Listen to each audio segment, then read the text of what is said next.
आता आपण प्रकाश आणि रंगांच्या विचलनाबद्दल जाणून घेणार आहोत. पांढरा प्रकाश जेव्हा प्रिझममधून जातो तेव्हा त्याचे 7 रंगांत विभाजन होते. या 7 रंगांपैकी कोणत्या रंगाचे विचलन सर्वात कमी असते? योग्य उत्तर आहे लाल रंग. पांढऱ्या प्रकाशाचे 7 रंगांत विभागले जाण्याला अपस्करण असे म्हणतात. लाल रंगाची तरंगलांबी सर्वात जास्त असते, त्यामुळे त्याचे विचलन सर्वात कमी होते. याउलट जांभळ्या रंगाची तरंगलांबी सर्वात कमी असल्याने त्याचे विचलन सर्वाधिक असते. लक्षात ठेवण्यासाठी लाल रंग लांबूनही स्पष्ट दिसतो, कारण तो हवेत किंवा धुक्यात कमी विचलित होतो. म्हणूनच ट्रॅफिक सिग्नल आणि डेंजर सिग्नल्समध्ये लाल रंगाचा वापर केला जातो. VJR हा शॉर्ट फॉर्म लक्षात ठेवाच, जिथे V म्हणजे व्हायलेट आणि R म्हणजे रेड मायनस. कसाही प्रश्न आला तरी सोपा वाटेल. पुढील 42वा प्रश्न आम्लारी आणि लिटमस कागदाबद्दल आहे. प्रश्नानुसार आम्लारी द्रावणामध्ये लाल लिटमस कागदाचा रंग कोणता होतो? बरोबर उत्तर आहे निळा होतो. लिटमस कागद हा आम्ल किंवा आम्लारी ओळखण्यासाठी दर्शक म्हणून वापरला जातो.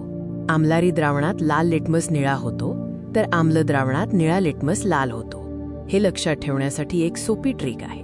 आनिला म्हणजे आम्ल निळा लिटमस लाल करते आणि आलानी म्हणजे आम्लारी लाल लिटमस निळा करते. ही माहिती इयत्ता 8वीच्या विज्ञानात दिली आहे. आता 43वा प्रश्न धातूंच्या गंजण्यावर आधारित आहे. लोखंड गंजू नये म्हणून त्यावर जस्ताचा थर दिला जातो. या प्रक्रियेला काय म्हणतात? या प्रक्रियेला गॅल्व्हायझेशन किंवा जस्त विलेपन म्हणतात. लोखंडाचा हवेतील आर्द्रतेशी संपर्क येऊ नये म्हणून ही प्रक्रिया केली जाते. एनोडायझिंग ही ॲल्युमिनियमसाठी वापरली जाते, तर इलेक्ट्रोप्लेटिंगमध्ये एका धातूवर दुसऱ्या धातूचा थर दिला जातो. गोंधळ टाळण्यासाठी एक ट्रिक लक्षात ठेवा. झिंकचे कोटिंग म्हणजे गॅल्व्हायझेशन, तर ॲल्युमिनियमचे कोटिंग म्हणजे एनोडायझिंग. हे विषय इयत्ता 10वीच्या धातू विज्ञान या धड्यात दिले आहेत. 44वा प्रश्न मानवी पचन संस्थेशी संबंधित आहे. आपल्या जठरामध्ये अन्न पचनास मदत करणारे आणि जंतू मारणारे कोणते आम्ल तयार होते? योग्य उत्तर आहे हायड्रोक्लोरिक आम्ल. जठरातील ग्रंथींमधून हा जठररस स्रवतो. हे आम्ल पेप्सिन विकाराच्या कार्यासाठी आवश्यक असते आणि अन्नासोबत पोटात गेलेल्या रोगजंतूंचा नाश करते. लक्षात ठेवा, आपल्याला होणारी जळजळ म्हणजेच ॲसिडिटी ही याच हायड्रोक्लोरिक आम्लाच्या अतिरिक्त स्रवण्यामुळे होते. हे बॅटरीमध्ये वापरल्या जाणाऱ्या सल्फ्युरिक आम्लापेक्षा पूर्णपणे वेगळे आणि सौम्य असते. कार्याचे SI पद्धतीतील एकक कोणते आहे? कार्याचे SI एकक जूल आहे. ऊर्जा आणि कार्य या दोन्ही राशींचे SI एकक जूलच असते. न्यूटन बलासाठी, वॅट शक्तीसाठी आणि पास्कल दाबासाठी वापरले जाते. कन्सेप्ट लक्षात ठेवा. कोणतेही कार्य करण्यासाठी ऊर्जेची गरज असते, म्हणून त्यांचे एकक सारखेच आहे. सर्व महत्त्वाच्या राशी आणि त्यांची एकके यांचा एक तक्ता बनवून पाठ केल्यास परीक्षेसाठी नक्कीच फायदा होईल. आता आपल्या व्हिडिओमध्ये पुढे जाऊया. प्रश्न 46 हा समस्थानिकांच्या वापराबद्दल आहे. पुरातत्वशास्त्रात जुन्या प्राण्यांच्या आणि वनस्पतींच्या अवशेषांचे वय ठरवण्यासाठी खालीलपैकी कोणत्या समस्थानिकाचा वापर केला जातो? योग्य उत्तर आहे कार्बन 14. कार्बन 14 हे कार्बनचे किरणोत्सारी समस्थानिक आहे. सजीवांच्या मृत्यूनंतर त्यांच्या शरीरातील याचे प्रमाण ठराविक गतीने कमी होते, ज्याला कार्बन डेटिंग म्हणतात. इतर पर्यायांपैकी युरेनियम 235 अणुऊर्जेसाठी, कोबाल्ट 60 कर्करोग उपचारासाठी आणि आयोडीन 131 गलगंडाच्या उपचारासाठी वापरले जाते. लॉजिक असे आहे की जीवसृष्टी कार्बनवर आधारित आहे, म्हणून जीवाश्मांचे वय मोजण्यासाठी कार्बनचा वापर होतो. हे विषय इयत्ता 8वी आणि 9वीच्या विज्ञानाच्या पुस्तकांमध्ये सविस्तर दिलेले आहेत. आता वळूया 47व्या प्रश्नाकडे, जो राजवायू किंवा नोबल गॅसेसवर आधारित आहे. हेलियम, निऑन आणि आर्गान यांसारख्या राजवायूंची संयुजा किती असते? या प्रश्नाचं उत्तर आहे 0. राजवायूंच्या बाह्यतम कक्षेत इलेक्ट्रॉन्स पूर्ण असतात, त्यामुळे ते रासायनिक अभिक्रियेत भाग घेत नाहीत. त्यांचे अष्टक किंवा द्विक पूर्ण असल्याने त्यांची संयुजा 0 असते. एक सोपी ट्रिक लक्षात ठेवा. राजवायू म्हणजे निष्क्रिय, जे कोणाच्याच भानगडीत पडत नाहीत, त्यांची संयुजा 0 असते.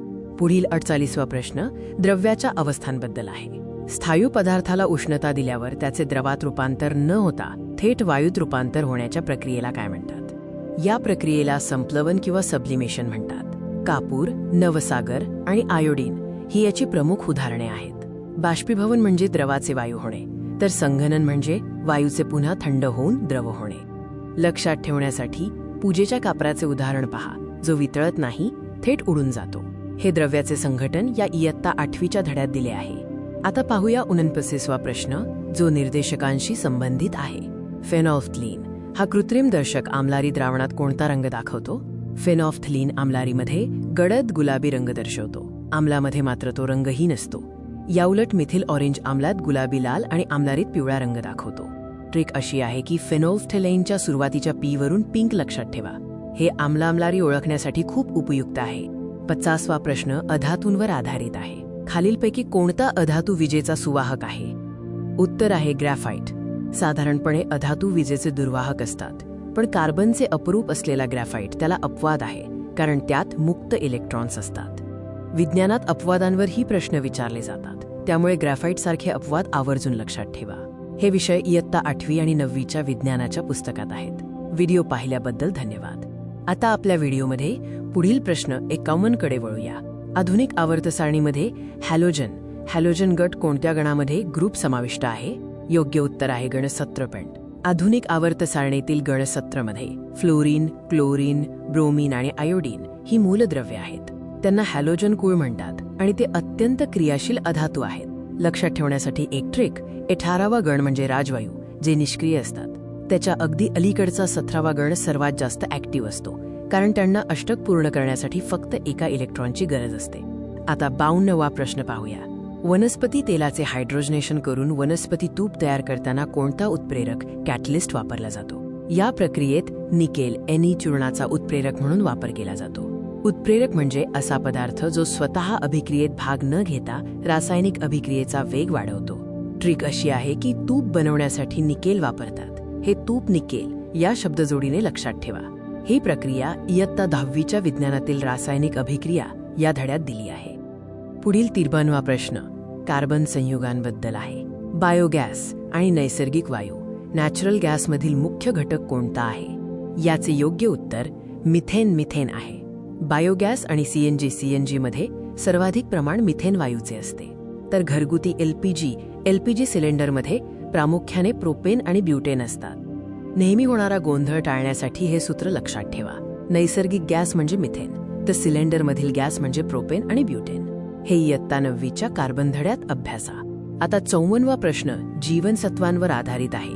कोणत्या जीवनसत्वाच्या अभावामुळे रातांधळेपणा नाईट ब्लाइंडनेस हा आजार होतो? याचे उत्तर अ जीवनसत्व व्हिटॅमिन ए आहे. जीवनसत्वाच्या कमतरतेमुळे डोळ्यांच्या दृष्टिपटलाचे कार्य बिघडते. गाजर आणि पालेभाज्या हे याचे उत्तम स्रोत आहेत. लक्षात ठेवण्याची ट्रिक अशी की डोळ्याला हिंदीत आंख म्हणतात, म्हणून ए फॉर आंख आणि ए जीवनसत्व असे लक्षात ठेवा. परीक्षेच्या दृष्टीने हा अत्यंत महत्त्वाचा प्रश्न आहे. आता 55व्या प्रश्नाकडे वळूया. ध्वनीचा वेग खालीलपैकी कोणत्या माध्यमात सर्वात जास्त असतो? ध्वनीचा वेग स्थायू सॉलिड माध्यमात सर्वात जास्त असतो. ध्वनीच्या प्रवासासाठी माध्यमाची गरज असते, म्हणून निर्वात पोकळीतून तो जाऊ शकत नाही. स्थायूंमध्ये रेणू एकमेकांच्या जवळ असल्याने ध्वनीचा वेग वाढतो. लॉजिक असे आहे की जिथे जास्त गर्दी तिथे ध्वनीचा वेग जास्त. प्रकाशाचा वेग मात्र निर्वात पोकळीत जास्त असतो, हे लक्षात ठेवा.